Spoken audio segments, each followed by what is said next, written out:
Rahim. In the name of Allah, the most merciful and beneficial. Hope you will be safe and sound. So, students, as you know, in our previous lecture, we discussed about milkiya. What is milkiya? یعنی ownership کیا چیز ہے، ملکیت کیا چیز ہے.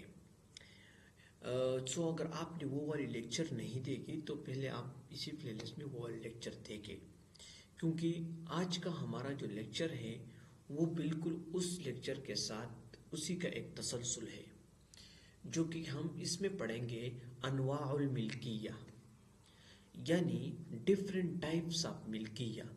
تو سب سے پہلے آپ کو ملکیت اور آنرشپ کی ڈیفینیشن آنی چاہیے، پھر آپ اس کے انواع اور اقسام پر آ جائیں. ملکیت کے انواع میں سے ہم دو قسمیں پڑھیں گے. اس میں سب سے پہلا قسم ہے الملک التام، ملک التام. ایک ہے ملک الناقص. ملک التام کسے کہتے ہیں اور ملک الناقص کسے کہتے ہیں، انشاءاللہ اس کو واضح کریں گے. تو چلو آئیے شروع کرتے ہیں. ملک التام، دیکھو انسان کے آنرشپ میں جو پراپرٹی آتی ہے، جو چیز آتی ہے، یعنی پیسے کی شکل میں، پراپرٹی کی شکل میں، کسی بھی شکل میں، تو اس کی دو مین اسپیکٹس ہیں. یعنی دو مین اب میں بتاؤں کہ دو شکلوں میں آ سکتی ہے. یعنی ایک یہ قلم ہے، یہ پن ہے. ایک اس پن کی وجود ہے جس کو میں نے خریدا ہے، اور ایک اس پن کا وجود کا فائدہ ہے جو کہ لکھائی ہے. اب یہ دو چیزیں ہیں، ایک پن کی وجود ہے اور ایک اس پن کی لکھائی ہے. تو اس وجود کو عربی میں کیا کہتے ہیں، عین کہتے ہیں. عین، یہ میں نے پریویس لیکچر میں بھی ڈسکس کیا تھا. اس وجود کو کیا کہتے ہیں، عین کہتے ہیں. اور اس کی جو لکھائی ہے اس کو کہتے ہیں منفعہ. یہ آپ کو سمپل آنی چاہیے اس سے پہلے کہ ہم یہ لیکچر شروع کریں. اس پن کی وجود کو عین یعنی پراپرٹی، اور اس کی جو لکھائی ہے، یعنی یہ پن کس لیے استعمال ہوتا ہے، لکھائی کے لیے، تو اس کو کہتے ہیں منفعہ اور بینیفٹس. اوکے، یعنی ایک گاڑی ہے تو گاڑی کی جو باڈی ہے وہ ہے پراپرٹی، اور اس کو عربی میں کہتے ہیں عین. اور ایک ہے چلانا، سواری کرنا، اس میں چکریں لگانا، یہ اس کا منفعہ ہے. تو عربی میں یہ دونوں مختلف ٹرمینالوجیز استعمال ہوتے ہیں. ٹھیک ہے، اب سنیں.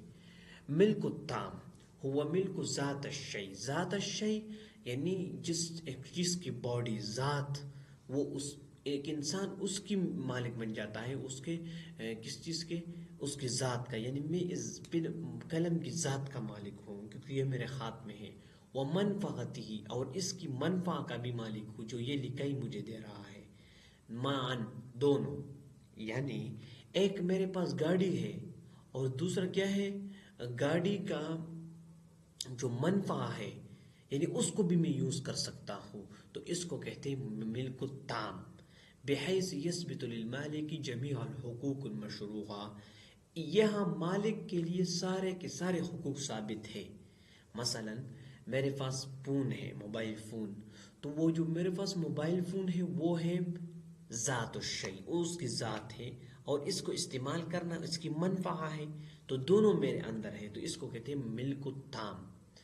میرے پاس گھر ہے تو گھر کا جو باڈی سٹرکچر ہے یہ ہے ذات الشیء، اور ایک ہے گھر کے اندر رہنا، تو یہ ہے منفعہ، جو دونوں میں یوز کر سکتا ہوں، تو تب میں ملک التام میں ہوں.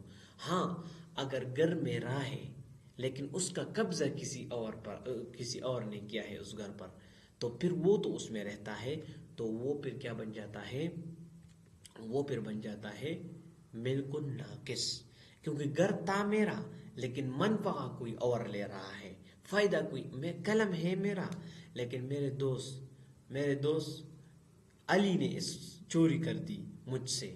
تو اب یہ جو قلم تھا اس کا وجود میرا ہے لیکن ابھی منفعہ علی لے رہا ہے. تو اس کا یہ مطلب ہو گیا کہ یہ میرے پاس ملک التام نہیں ہے. سمجھ آ گئی؟ اب آگے دیکھیں. اچھا، اس کی بہت سارے خصوصیات ہیں. کس نے خصوصیات تھے؟ انه ملک مطلق دائم لا يتقید بزمان محدود ما دام الشیء محلما. اچھا، اس میں کوئی آپ پر کوئی حد نہیں ہے کہ آپ اس پن کو یہاں سے یہاں تک استعمال کر سکتے ہیں. مثلا میری پرسنل گاڑی ہے، میرے یوز میں ہے، کسی کے قبضے میں نہیں ہے، تو کوئی مجھے کسی زمانے میں محدود نہیں کر سکتا کہ آپ اس کو رات 12 بجے گاڑی کو نہیں لے جا سکتے. میں جب چاہوں لے جا سکتا ہوں، جب چاہوں اپنے گھر میں رہوں، جب چاہوں نہیں رہنا. لیکن اگر گھر کسی اور کا ہے اور میں اس کو یوز کرتا ہوں، گاڑی کسی اور کی ہے اور میں اس کو یوز کروں، تو پھر وہ بندہ مجھے باؤنڈ کر سکتا ہے. سو ملک و تام میں باؤنڈ نہیں ہو سکتا بندہ. ولا یقبل الاسقاط، اور اس کی اسقاط بھی نہیں ہے. اسقاط کا کیا مطلب؟ سقوط، یعنی کسی چیز کو قطع کرنا. یعنی یہ بھی نہیں کہہ سکتا کہ یہ گاڑی میری نہیں ہے، یہ گھر میرا نہیں ہے. آئی شوڈ ٹرانسفر اٹ، یعنی اس کی انتقال ہوتی ہے. کوئی گھر سے انکار نہیں کر سکتا، کوئی اپنی پراپرٹی سے انکار نہیں کر سکتے اکارڈنگ ٹو شریعہ. وہ اس کو انتقال کرے گا اپنے بچوں میں، کسی میں بھی کر سکتا ہے، بچے ضرور نہیں. فَلَوْ غَصَبَ شَخْصًا عَيْنًا مَمْلُوكًا لِلْآخِرِ، اگر کسی نے کسی سے پراپرٹی چھین لیا، عین چھین لیا، باڈی چھین لیا، فَقَالَ الْمَالِكُ مَغْصُوبٌ مِّنْهُ، تو اس مالک کیا ہو؟ فقال المالک مغصوب، تو جس سے وہ چھینا گیا وہ کیا؟ اس سے وہ فقال المالک المغصوب اسقط ملکی فلا تسقط ملک. اگر کسی نے چوری کر دی، پراپرٹی چھین لیا، اور پھر اس نے مالک سے کہا کہ اسقط ملکی، اس کے تت ملکی، کہ میں نے ہاں یہ تو سمپل مسئلہ ہے. اس کے تت ملکی یعنی میرے سے میری گاڑی چوری ہو گئی، اور پھر میں نے آبار میں اپنا بیان چپ لیا کہ میں نے اپنا یہ جو میرا پراپرٹی تھا، جو میری گاڑی تھی، اس سے میں اعلان کرتا ہوں دستبرداری کی. تو یہ قابل قبول نہیں ہے. ٹھیک ہے، یہ آپ مالک ہے کیونکہ آپ اس سے انکار نہیں کر سکتے. تو یہ اس کے لیے انہوں نے ایک مثال دی ہے. اچھا، وطریق النقل اما عقد اما العقد الناقل الملکیت کالبیع المیراث والوصیہ.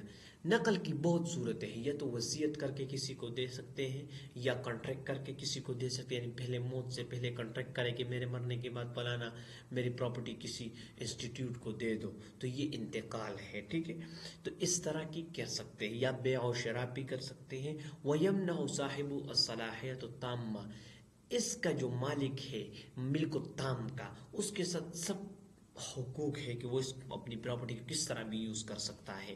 وحریت استعمال، اس کی استعمال کی حریت اس کے پاس ہے، آزادی ہے.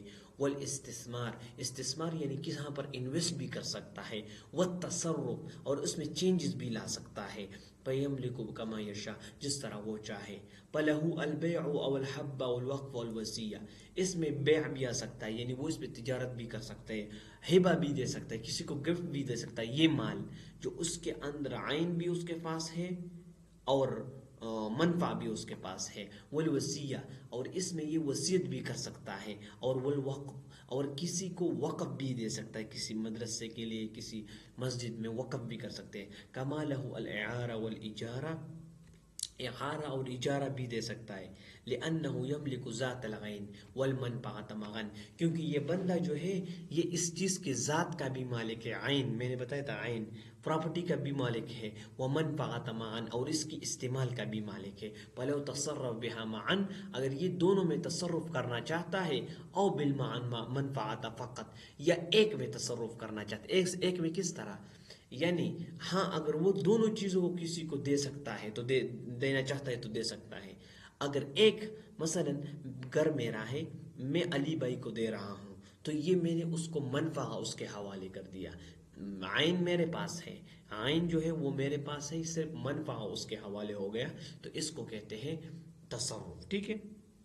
اذا اتلف المالک ما یملک له لا زمان له، اگر کوئی مالک اپنے اس میں ملکیت کے اندر کوئی نقصان کرے، کسی چیز کا گھاٹا کرے تو وہ اس کے نقصان نہیں بھرے گا. لازمان یہ تو عام سمپل ہے تو آپ جانتے ہیں.